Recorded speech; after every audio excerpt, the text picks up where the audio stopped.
Hello, this is Gary the Coconut bringing you another episode of Best of Bronze.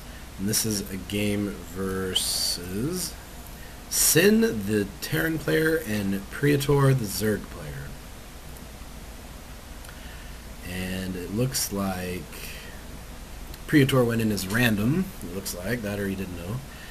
And he is asking what race he is, and he lets him know that if there is a button in the top right corner that you can click that will show what race your opponent is. A good little trick if you do not know what race they are, and that's a good trick in team games too, where there was a lot of information to process before the game gets started. You might have missed a few. If you gaze down for a second, and this is Shakura's Plateau, the new version with the destructible rocks to this expansion instead of right here, where it's cheesy for Terrans to siege here and just cause all kinds of havoc. And this is a unique wall-off. Usually you want to wall off at the top of a ramp so that you have the high ground. It doesn't make much sense to me to wall off at the bottom of the ramp, but he does, because Sin is doing that. If he's going to wall off, he might as well wall off right here and have a natural walled off. But that's just me. What do I know? Nothing. Oh, worker kiss. Oh yeah. I would not want to kiss this nasty bug, but this SCV is going to run home and tell his friends, and maybe it was a dare and he'll get a few bucks out of it. This is a 14 hatch by the Zerg player. Praetor, a little bit in the lead. Not anymore, but he does have his tech on the way. Pretty standard opening on this map, and against Terran, it is a good idea to do a fast expand. However, you should be scouting, which is what he's doing. And look at that, he doesn't fit. Let's see if he was able to catch that. Let's see. Yep, right there. So he didn't. Oh, that's why he walled off at the bottom. So you'll notice that he walled off at the bottom so that he could not scout the two barracks that were built here. And anytime you see more than one barracks before 4 minutes, as a Zerg player, you want to build a lot of Zerglings and Banglings, because they are probably going to bunker rush you.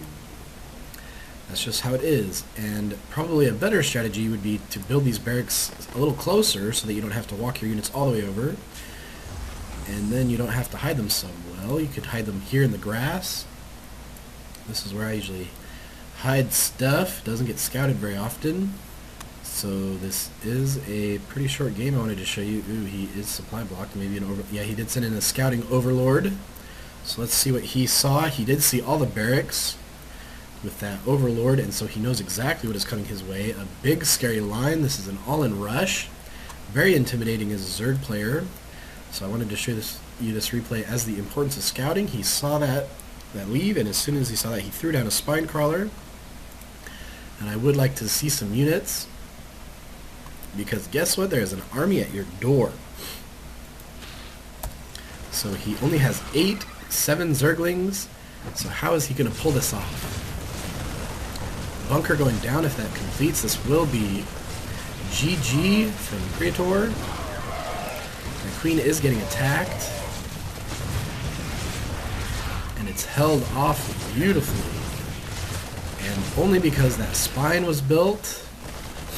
And since this was an all-in attack, there are no more SCVs over here. He could drop some mules, and he did have a wall, and it could probably work. But he is kind of a quitter. He says, how did you fend this off? And he says the secret to his success was that he scouted it and then started pumping lings. And he said, you didn't scout it all, but as we saw, the Overlord did go in and see it all.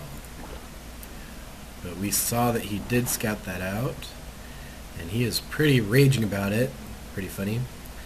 And Praetor has seen this build before, and now so have all of you. So that was a 3 racks all-in rush. And pretty intimidating, and if you're not prepared for it, the success did come down in that spine being built and him pumping out lings. So I hope you enjoyed that.